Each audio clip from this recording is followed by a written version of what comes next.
ஜனநாயகம் first single பற்றியும் Parasakthi first single பற்றியும் ஒரு சில அப்டேட்ஸ் வந்திருக்கு. அதுக்கு முன்னாடி இந்த ஃப்ரேம் எந்த படத்தோடதுன்னு சொல்லி கமெண்ட் பாக்ஸில் கமெண்ட் பண்ணுங்கள். நம்ம சேனலுக்கு நீங்கள் புதுசாக இருந்தால் சப்ஸ்கிரைப் பண்ணி சப்போர்ட் பண்ணுங்கள். கோங்கரா டைரக்ஷனில் எஸ்கே, அதர்வா, ஜெயம் ரவி இவங்க 3 பேரும் சேர்ந்து நடித்து ரெடி ஆகிற படம் தான் பராசக்தி. இந்த படத்தோட ஃபஸ்ட் சிங்கிள் வந்து நவம்பர் 6 அதாவது நாளைக்கு ரிலீஸ் ஆகுன்ற மாதிரி ப்ரோமோ ரிலீஸ் பண்ணி கன்ஃபார்ம் பண்ணிட்டாங்க. ராஜமௌலி டைரக்ஷனில் பாகுபலி எப்பிக் வந்து அக்டோபர் 31 தேட்டரில் ரிலீஸ் ஆயிருந்துச்சு. அதை தொடர்ந்து நேற்று பாகுபலி என்டர்னர் வால் அப்படின்ற அனிமே எஃபெக்டில் ஒரு டீசர் ரிலீஸ் ஆயிடுச்சு. இந்த டீசரை நீங்கள் பார்த்துருந்தீங்கன்னா எப்படி இருந்துச்சுன்னு சொல்லி கமெண்ட் பாக்ஸில் கமெண்ட் பண்ணுங்கள். ஜனநாயகன் ஃபர்ஸ்ட் சிங்கிள் வந்து நவம்பர் 7 ரிலீஸ் ஆகுன்ற மாதிரி சொல்லியிருக்காங்க. ரிலீஸ் ஆகலாம், இல்லாட்டி தள்ளி கூட போகலாம்.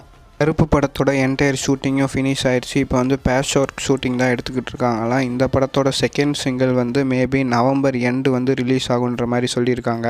இது மட்டும் இல்லாமல் இந்த படம் ஜான்வரி எண்டுக்குள்ளே கூட ரிலீஸ் ஆக வாய்ப்பு இருக்கான்.